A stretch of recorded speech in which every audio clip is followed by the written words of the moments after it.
So the path of the Bodhisattva, according to the Maitreya, we are learning the path of the Bodhisattva. I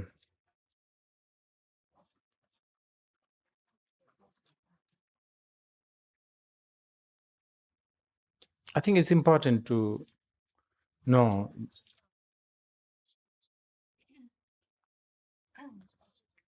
It's important to question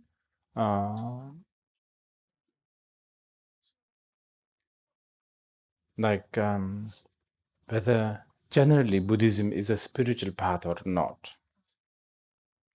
Again, I'm using the word English, spiritual. I think the philology is so important. I mean, in the public, I think, generally we can just sort of get by with a dosage of love and compassion, dosage of, I don't know, discipline such as prayer, meditation, all that, aggregate of all that is now known as religious or spiritual, I guess.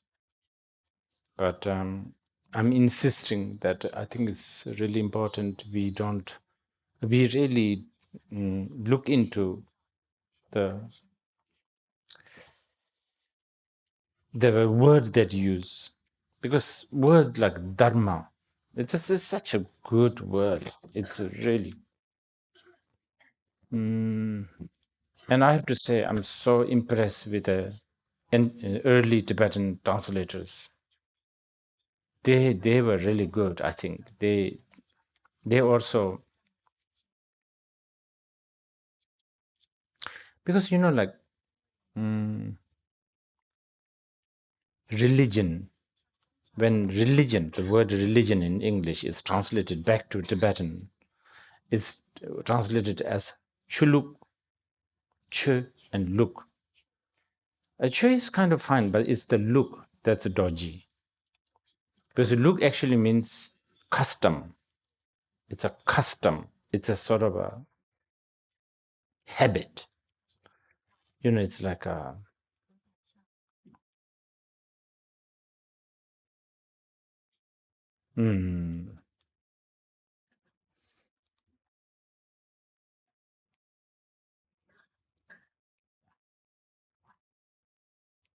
I don't know.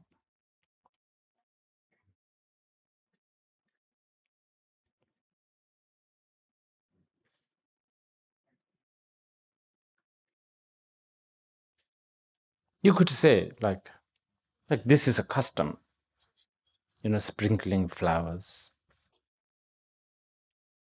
And yes, somehow the lotus, the importance of lotus, that's a so deeply rooted Indian custom, I would say. I don't know whether Abrahamic have that kind of value on lotus. I don't think so. The Christians don't use lotus as a big deal, is it? But Indians do, because that's, I guess, the Indians. I mean, if you read in ancient Indian poetry, ancient Indian, I don't know, romantic stories, there's always some lotus going on somewhere. And then because of that, your lotus mouth, your lotus feet, all that lotus stuff.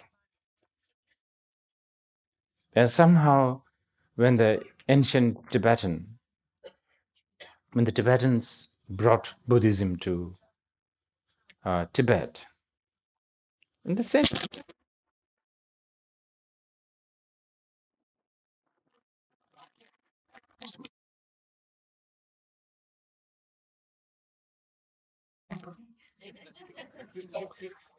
Okay. So when the Tibetans brought Buddhism lotus also arrived, but not as a real lotus, because it doesn't grow there, on an imaginary level. There are a lot of things like this. And I'm telling you, for centuries, Tibetans have never seen a lotus. But they do talk about lotus. You are lotus feet, you are lotus this, lotus that. And they even paint lotus. And some of them are ridiculous. It's not even close to how lotus looks like. I can show you very easily if you have a Tibetan tanka. Really, it doesn't go it's close to lotus. Others are okay. Especially if the painting, the Tibetan painting is sort of more ancient. Like if you go to Jokhang, like probably the oldest one, the oldest in a Tibetan temple, Jokhang, where Shakyamuni Buddha statue that was brought from China as a dowry for Princess Wenchen princess. That temple is actually designed by Brikuti Devi, the Nepali princess. So, she was very responsible on designing the architect. So there's a lot of Nepali influence. So those paintings are quite good. Anyway, I don't want to get too distracted and sidetracked. But yeah, culture, look, culture, custom. It's a custom. Even this, I don't know whether the Abrahamic people do this. Do they? Like in the church? I don't know. Probably they don't. Maybe they do this. But this, if you insist an Indian, what's this? This is Cherki, what is it? They say, well, it's like, they're so good at this. The Indian, the Indians, this is like your compassion is like the rays of the sun, and my devotion is like the lotus bud. Please shine upon this so that my lotus devotion of the, all that kind of thing.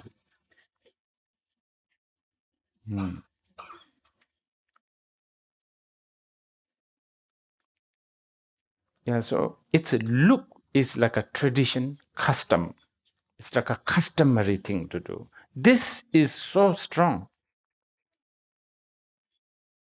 Tibet has some small highland flowers. That's it. No lotus. Yellow flowers, sort of blue flowers. They don't have lotus. There are so many like that. When Tibetans study pramana, which is epistemology or the Buddhist logic, Indians, in the Indian tradition of the logic study, they use a lot of analogy. And one of the most popular analogy is characteristic of cow. Does it ring the bell? India and cow, cow. It's everywhere in the Buddhist text. Again, in Tibet, there was no cow. The actual Indian Brahmanic, with a big, lump and what do you call it?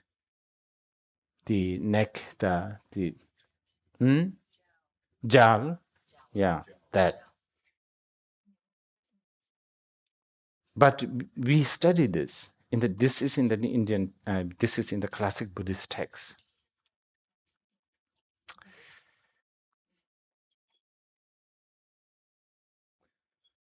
Well, this is sort of, indispensable. I mean, you can't avoid this. This is going to happen. But it's really important that we differentiate the custom and the dharma. The word dharma in Tibetan, we translate it as che, is actually quite a good word. Probably they invented this, the early translator. I have a feeling they may have invented this. And the word dharma supposedly have 10 or even more different meaning. At the moment, most of the people use Dharma, and automatically it refers to some sort of a spiritual path, isn't it? But that's not true. The language, Sanskrit language, Dharma, refer to one of the meaning is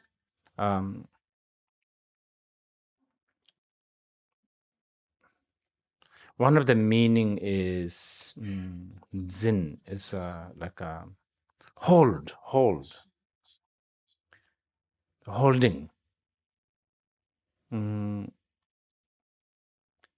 like a marigold flower holds its characteristic. Therefore, it can never be mistaken with the roses and peonies and etc. So stuff like this.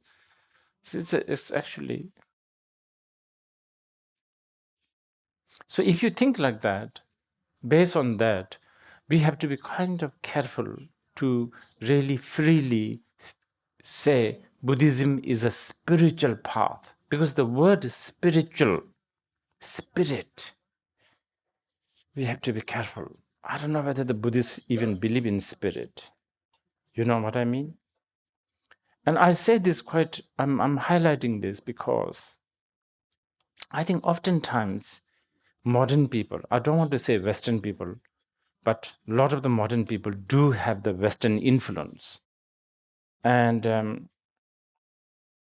oftentimes when, and this is this is subject to discussion, so I don't want to make a sort of big sort of a, I don't want to impose that this is right. Oftentimes when modern people can't accept the idea of reincarnation that is taught in Buddhism, the reason why they can't accept is because I think in the Abrahamic or a Western, previously in the Western culture, they do talk about a soul that so automatically reincarnate. Oh, okay, the soul travels. So you used this soul was in the butterfly, and then now is with a Singaporean, and then it may end up becoming a Malaysian, and it may end up becoming, I don't know, something else. You understand?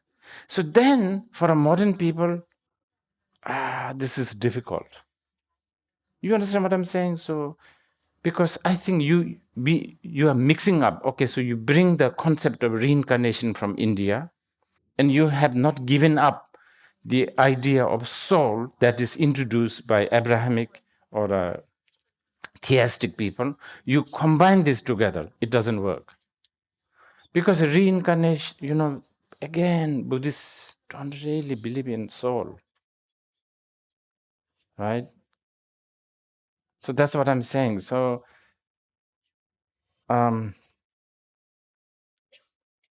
ultimately, Buddhists don't believe in reincarnation. Buddhists don't even believe there is an enlightenment truly exists. Reincarnation is a small fish. It's nothing to worry about. It's a small thing. But relatively, do you believe that there is a head on your neck at the moment? Oh well, reincarnation exists too, and then they explain in a very very different, many different way, like things like cause and conditions. Like it's like the examples are like this, like a mold, and let's say you are making I don't know, a image, and you have a mold. So it sort of, there's a cause and condition relationship, but you can't really say the mold is the image.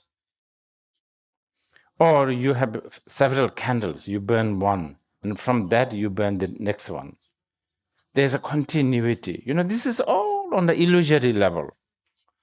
Also, habit and projection plays a very important role. For instance, if I'm chewing a sour stuff here right now, right this very moment, those of you who knows what is that, such as, I don't know, like tamarind, right? Tamarind. You will all be having saliva in the mouth. But that doesn't mean that you are chewing the thing that I'm chewing. You know what's that. So, okay, lemon. You can just, so on the relative level, you can sort of say these things. On the, but the relative truth is arbitrary. There's a lot of, what do you call it, hypothesis. For instance, like yesterday's you and today's you, are they the same thing? Well, we will sort of say yes, but it's actually not. But also, you can't really say they are two separate beings, because then it's so complicated. But if you really analyze and analyze, they are totally two different beings. I mean, yesterday's you is gone. Today's you is different from yesterday's you. They are not exactly one entity. Otherwise, you will never age. And there's so much complications. I mean, what if a criminal say, oh, I didn't do any crime. That was someone else yesterday. The one who killed, or stole something, that was another, that's gone. You can't scientifically, a judge can't really sort of buy that kind of logic. So that's how the relative works. This is how the relative works. 4 legs, there's a plank. Things like this is here, cup, bottles, and all you think, oh, there's a table here. If the organizers have arranged some sort of a cushion on top of this, and the moment I walk in here and I put my butt on it, you think, interesting. The Singaporeans have arranged a very special throne. So the idea of table disappeared, right? The throne happens. That's how the relative functions. You cannot analyze too much. So going back to someone else's question yesterday, okay, when did all these emotions appeared? I can see you are analyzing the relative truth. When did everything begun? You are analyzing. If you analyze, relative truth will fall apart.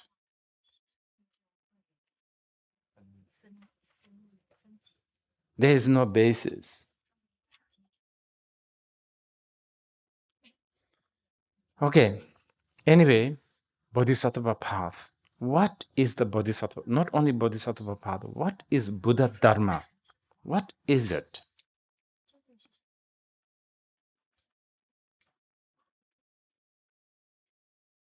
Not, okay, of course, normally just a religion started in India, but we are going beyond that. What is Buddha Dharma? Buddha Dharma is a system or a path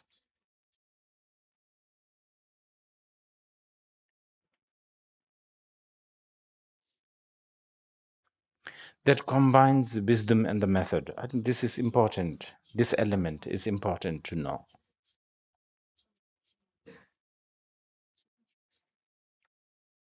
The union of wisdom and method. So, what is wisdom? Seeing the truth, knowing the truth. You and I are going to die. That's the truth. Sooner or later, we are all going to die. That is the truth. That we need to know. How do you practice that? Method. We apply the method. How to practice that? So, let's say you go to a Starbucks with your friend, order a coffee, and your friend is sitting in front of you, and you're chatting about, I don't know, a football, horse race, Formula One that's about to happen, I heard. That's the most ridiculous thing to do, actually.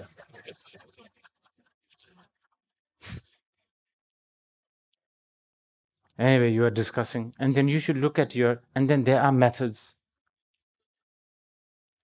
You're sipping and saying, this is it. This is my last cappuccino. This could be. And this is it. I may never see this man. There's thousands of reasons why this is our last meeting. That's called contemplation.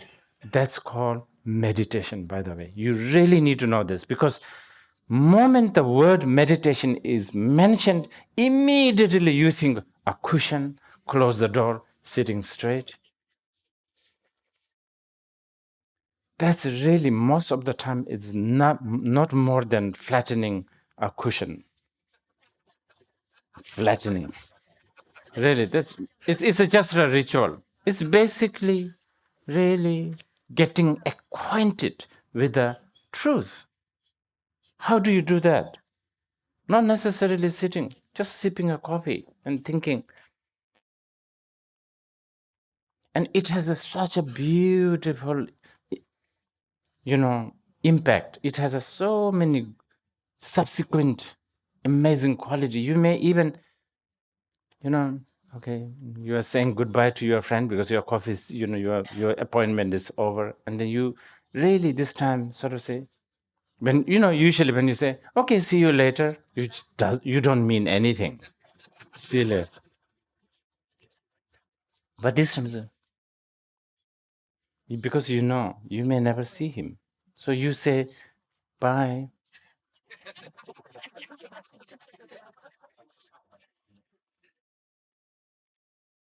I just have to give you a warning. Your friend might think that you are in love with him or her, sort of getting little, but that's okay. It doesn't matter. Why do you care? Because you may never see him anyway. It doesn't matter.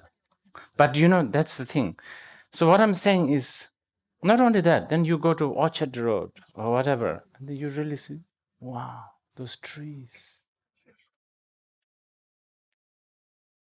This may be it. This may be the last. So you actually begin to appreciate more. You begin to appreciate the new table that you bought from IKEA. Usually you buy, you unwrap the, what is it? The wrapping, and you never look at it. Never ever look at it. But probably this time you look at it. Tomorrow I may not see this. I will really use it. Like this. This basically is a very sort of generic example of combining the wisdom and the method. What does it do? As you combine the wisdom and the method,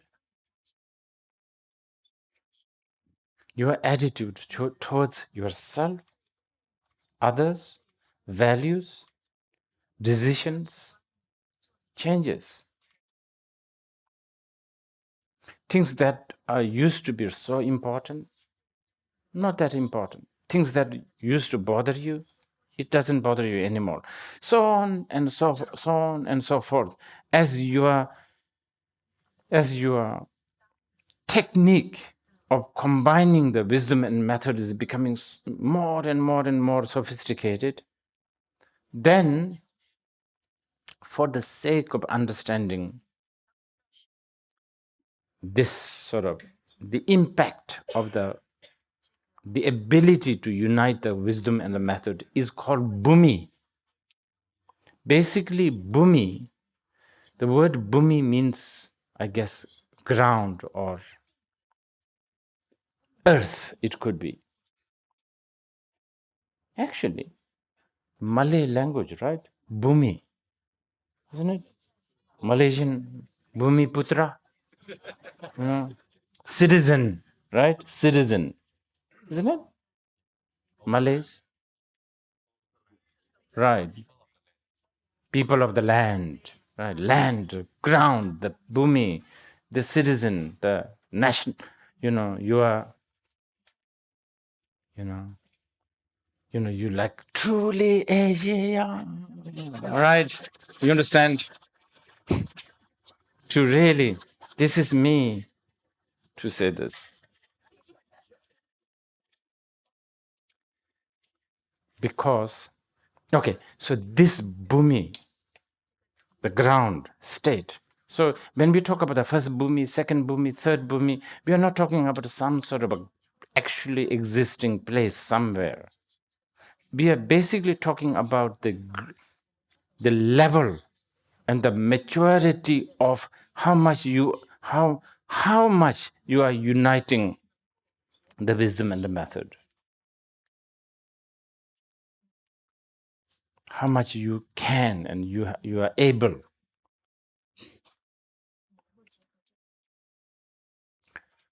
On the Starbucks situation of union of the wisdom and the method, which I was earlier mentioning, like, okay, this may be the last time I'm drinking coffee with this man or woman. That level, that bhumi, I would call it a path of accumulation.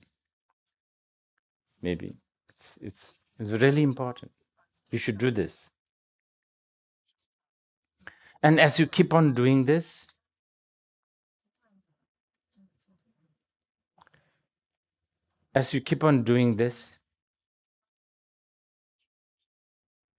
because you are managing to unite the wisdom and the method,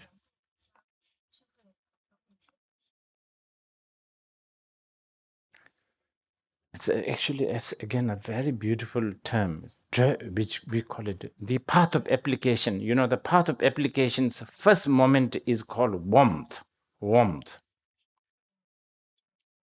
Sort of the warmth. The warmth is like if you are rubbing two twigs. Before it becomes a fire, it has a heat. Likewise, during the path of accumulation, you are really trying to unite the wisdom and the method, again and again and again. And then, because you are now getting used to this, really applying all sorts of methods, not just the one I was telling you, the cappuccino thing, but all kinds of things. Like, in the Avatamsaka Sutra, there is so many methods. Even when the Bodhisattva walks upstairs, there's one. Downstairs, there's another one. Sweep floor, there's so many. And some are really, really extraordinary, interesting. Like when the Bodhisattva is about to sleep, Bodhisattva thinks, habituates, train the Bodhisattva's mind. Okay, I'm going to awake. I'm now waking up. I guess you fall asleep. You understand? You think like that. And next morning when the alarm rings, I'm now sleeping.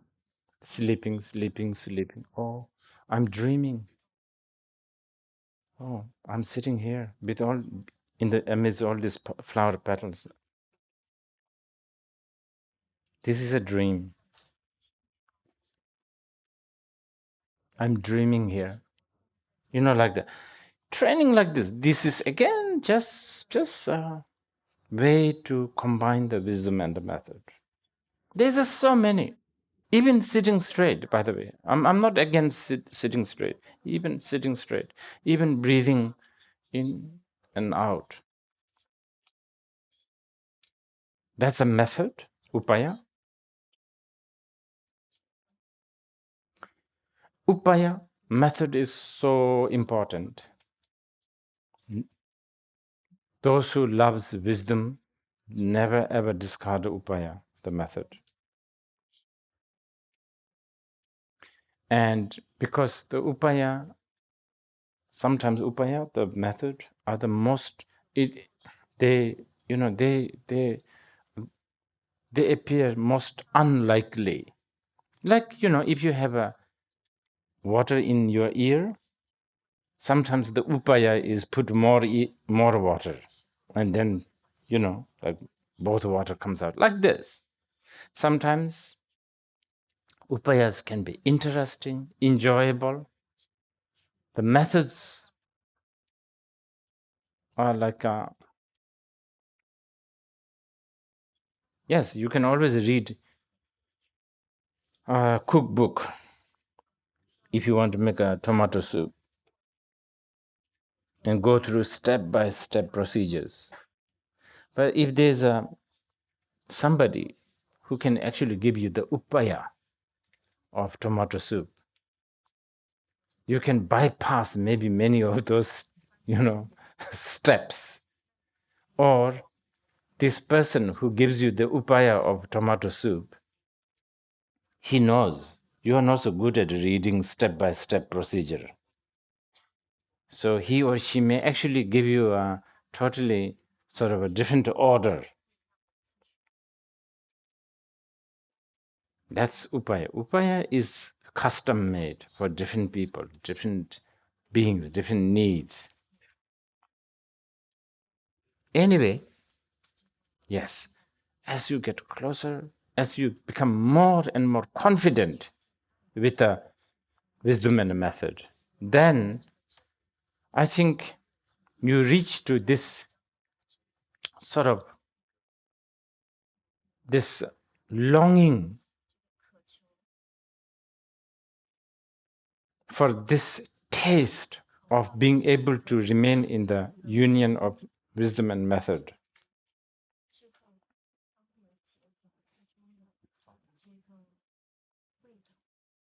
It's like learning how to ride bike, I guess.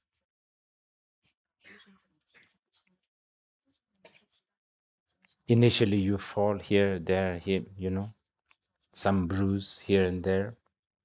But then as you keep on doing it, for a moment or two, you can actually sort of, stand, or you can actually have a proper balance for a moment or two. And then you begin to long for that.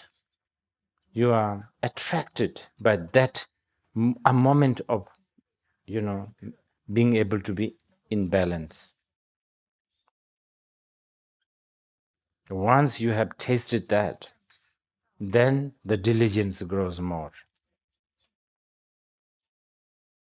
You can't have enough.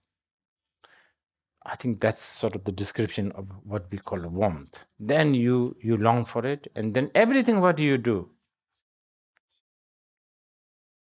become a path.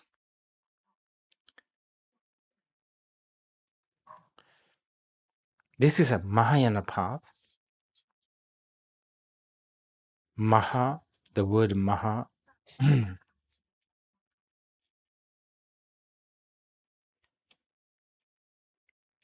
reason why we use this Maha is not just an arbitrary sort of for the sake of praising this path.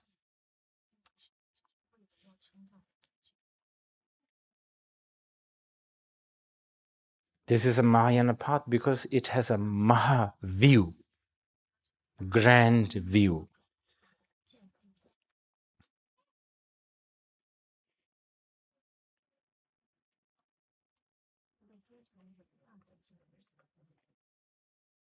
Why grand view? Because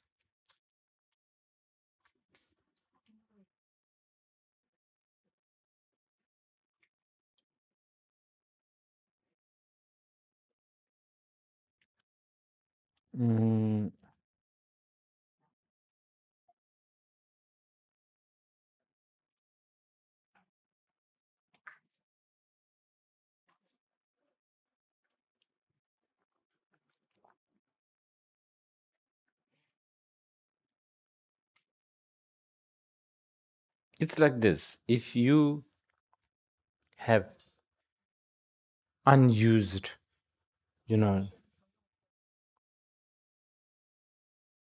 like if you're chopping vegetables, and you have all these things that you discard, which then become trash, right? So you throw, you don't want. But then you are somebody who enjoys composting those, right? Making use of those. So they are, that's right, I think I found the word, I was fishing for it. Mahayana path is zero waste path. It's really the zero waste. Nothing is wasted because of the grander view. Everything is usable. Everything is usable. Nothing. There's not this. So this is because of grand view. One more reason why it's a grand view, the more classical way of putting. Most of the other yanas, their view is, I said this yesterday, you just want to get the hell out of samsara. You want to reach nirvana. And why are you entangled in the samsara? What is it making you stay in the samsara? Ego clinging. So obviously, you want to get out of this. What do? You cut the root, cut the bondage, cut the rope that is binding you in the samsara, which is ego clinging, self-cherishing. That is the view. I mean, compared to many, many other paths, that's already grand. But the bodhisattva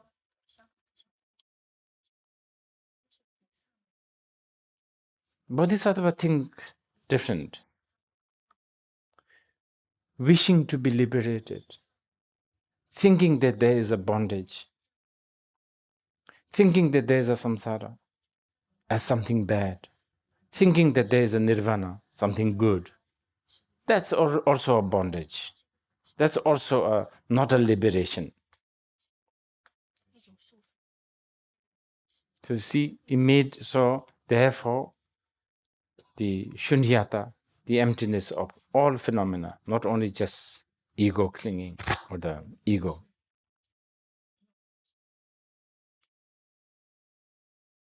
So, grand view, and therefore, that's one. That may be a little difficult for the beginner bodhisattvas, because to comprehend the grand view is complicated. It's very deep. But what the bodhisattvas, beginners bodhisattvas can have is something that we discussed yesterday. Grand motivation. Mikpa jacheva, we call it. Gunhong jacheva. The grand motivation of wishing to enlighten all sentient beings. Not just wishing to feed all sentient beings or give shelter to all sentient beings or build thousands of hospitals around the world. That's grand, of course. But wishing to enlighten, that's a grand.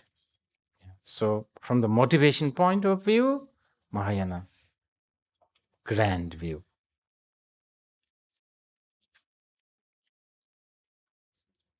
And then Tap Jacheva, grand method. I think we have already, things that are considered as unusable by other yanas.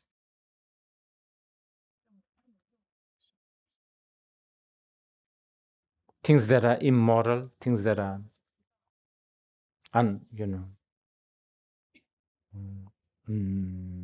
immoral. All those can be accepted. And not only that, they are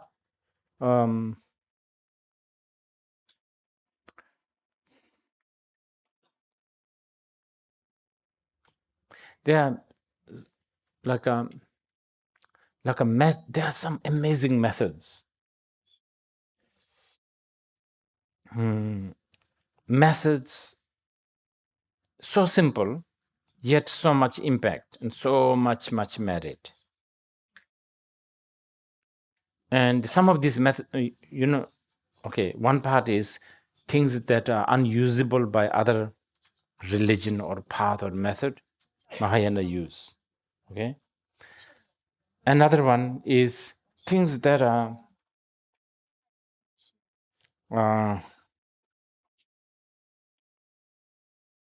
obsolete or just generally not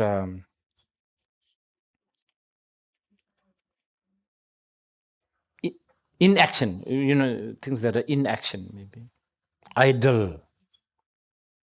I'll give you example.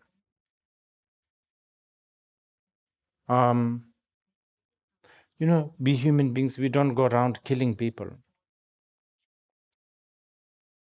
right? We don't go around killing people. Not necessarily because you are compassionate. Just because, it costs. It's not that cheap to kill people. And then also, it takes diligence. It's much easier to meditate. That's doesn't require much diligence. But killing somebody, wow, you have to be disciplined. You have to be diligent. You have to really gather resources and. So we don't go around killing people. But you also don't have a merit of not killing people. You understand? You don't. You're just being lazy. That's it. But as a bodhisattva, you take a vow. Till enlightenment, I shall not kill. You took a vow. Even while you are sleeping, even while you are playing a mahjong, you are not killing now, okay? And you are not even thinking about not killing anyway. You are just being idle. You are just I don't know, doing things like karaoke. I don't know, reading newspapers.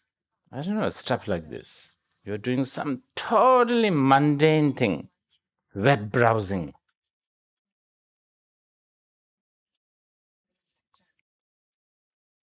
counting emojis.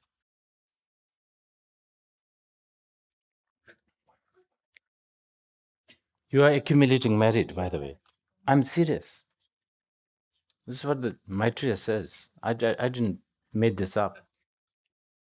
Even, see, this is what makes the Bodhisattva path so special. You can take a Bodhisattva, you can just think in the morning, I shall not kill, or something like this, I will live on this earth for today so that my presence somehow, one way or another, lead sentient beings to enlightenment. Let's say you do this around 6 o'clock in the morning. Then wrap your head and go back to sleep. You are accumulating merit. Accumulating merit all the way. Until enlightenment, not like it will just expire at 6 o'clock next morning. Until enlightenment. Can you believe this? This is just, how can you not do this? The only time you will stop doing this is when you think, okay, I don't believe in bodhicitta. I don't believe in bodhisattva vow. I am giving up this sentient being business. I shall not think about. This is what we call giving up the bodhisattva vow. That's then, of course, obviously, then things stop. So yes, This is what we call tabjacho, the incredible grand upaya. So just in countless. You can go to, I don't know, you can go to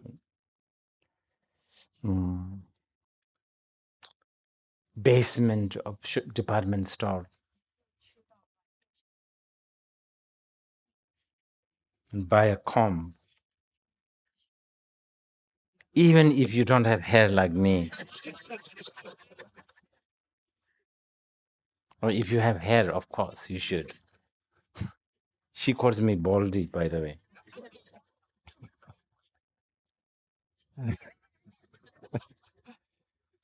And then you comb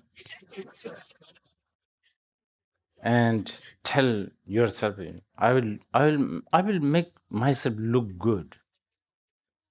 I will really, this is true. I'm really not making these things up. Don't think that I'm becoming some new age guru here. Really, this is all. You really buy whatever thing shampoo, then you really make yourself presentable. But that's very subjective. I don't know. That's very subjective. And then think, I will make myself very presentable, attractive, noticeable, unmissable. I don't know. With the brightest lipsticks that is smeared. Because if it doesn't get smeared, maybe people just is too many perfectly applied lipsticks, so it doesn't mean much. But if it got smeared, people will say, there, look,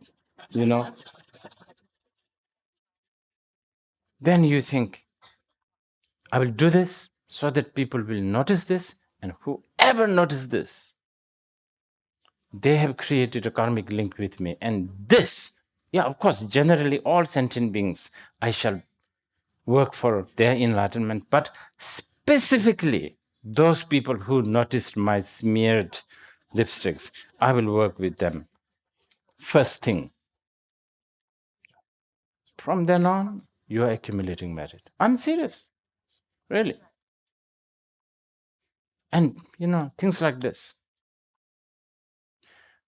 On this note, I want to tell you, for those who wishes, some parents might not like me. I'm designing some tattoos. So those who wishes to have tattoos, please contact me. Designing tattoos.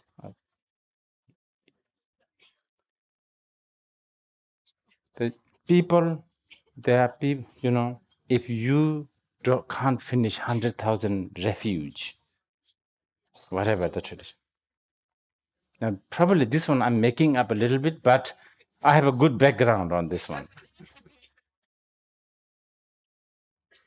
If you tattoo us, with a good motivation to remember the Buddha, the face of the Buddha on your shoulder, I think quite close to 100,000 refuge. I think so. Really, I think it's good. I wouldn't.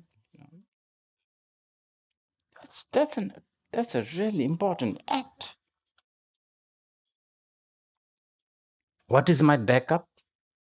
Where? Because in the sutras and the shastras, again and again, it is said, image of the Buddha, the presence of the Buddha, the sight of the Buddha must be made possible in the degenerated time. In all ways, in many different ways. It never excluded tattooing. So, but again, some of the. Oh, by the way, you may not be able to take a public bath in Japan. So, just make note of that. But you can also always go to Yakuza hot bath.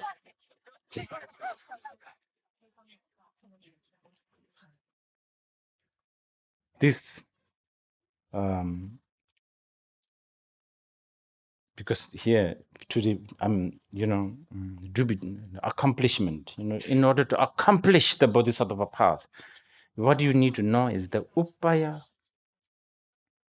and the wisdom prajna combination.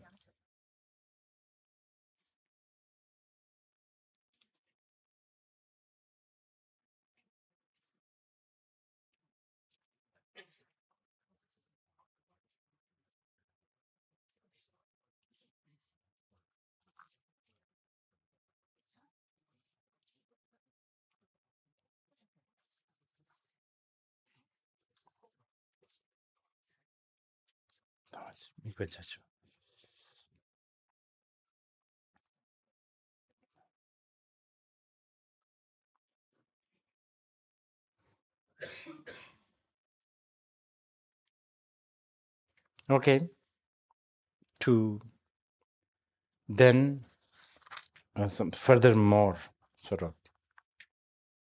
technique to accomplish the bodhisattva path, habituating oneself,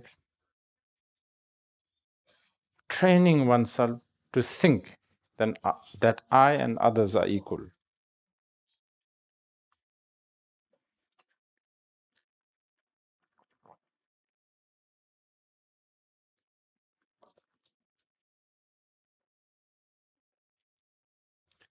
Should not be mistaken with the modern concept of equal rights, by the way. I have a lot of things to say about this, but I don't think we have much time here.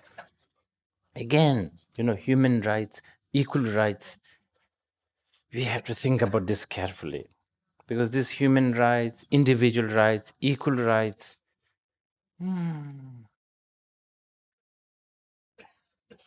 I've been reading a few things. I don't know. Because there seems to be a little bit of this, again, fundamental sort of acceptance of this soul thing. Sort of the Abrahamic influence. In that case, we are not talking like this here. We are not at all talking like this.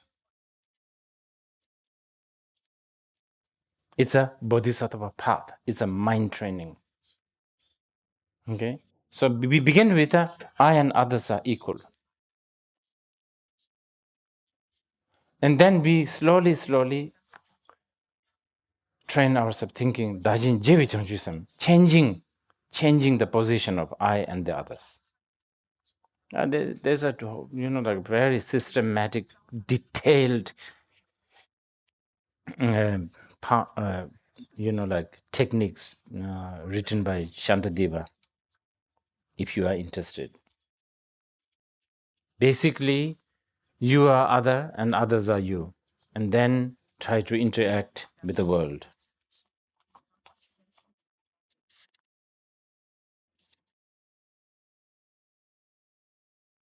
And then accustom oneself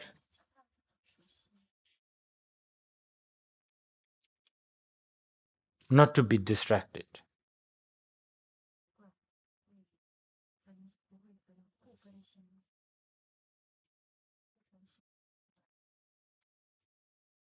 Yes, custom oneself not to get distracted.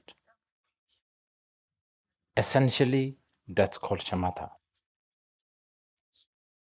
But just purely not getting distracted is not enough.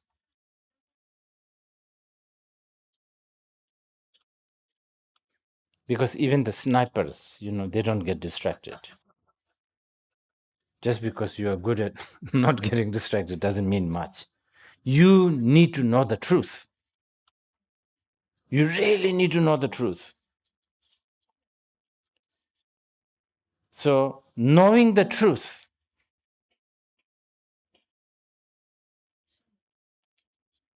recognizing the truth, that's what we call vipassana, lakton, extra seeing. That's what it is. Basically, vipassana is seeing the truth. It's not like sitting straight and breathing in and out. This is just What are you doing? I'm doing vipassana. What is that? Sit straight, breathe, feel the navel, feel this. Acceptable to the certain extent, but I would rather hear this person. Oh, you have been doing vipassana. So what's that? Well, it's actually seeing the truth. And what is that? That's like, you go to Starbucks coffee and you sip a coffee and thinking, okay, that's it. This is my last coffee. Ah, that man has done vipassana. He may have never sat 1 minute on a cushion, but this is good news. This is better.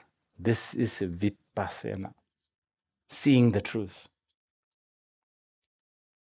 Or, what are you doing? I went to shopping. Oh, tell me, what did you shop? The person says, oh, well, I'm like 56 years old. Even if I live 100 years, how many left? I'm so bad with it. Huh? 44, yeah. So yeah, 44 years now. So I need, I think, 20 genes, isn't it? You don't want to, that's all you need, right? Every 2 years you change genes. Anyway, genes looks better when it gets older. So you need 20 genes.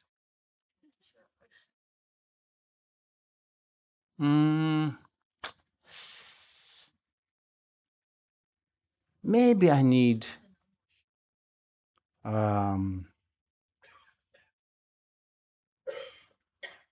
80 shirts. So you're budgeting now. You understand? I'm telling you, vipassana. This is it. This is vipassana because you are really, really, you are doing so amazing job. Because at the moment you shop as if you are going to stay 1,000 years.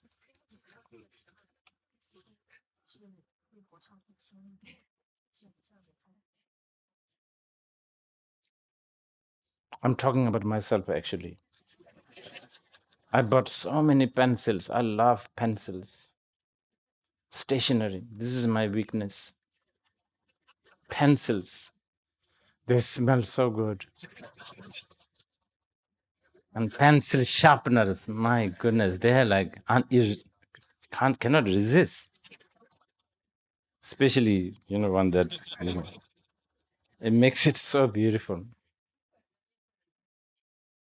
And I've realized that every time I open my shoes, there's so many unused pencils that has gone to South America, North America, went around the world, still not used, still keep on buying.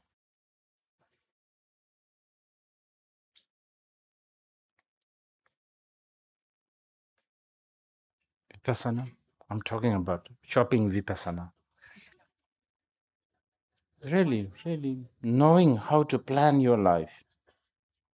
Then actually, you save money also. Because you are only buying what? 20 jeans? So now, with this money, you can go to Machu Picchu, the balance, you can go to, I don't know, Marrakesh. Things that or climb Mount Everest, or lit, candle for the benefit of sentient beings. So many things you can do. We take a break.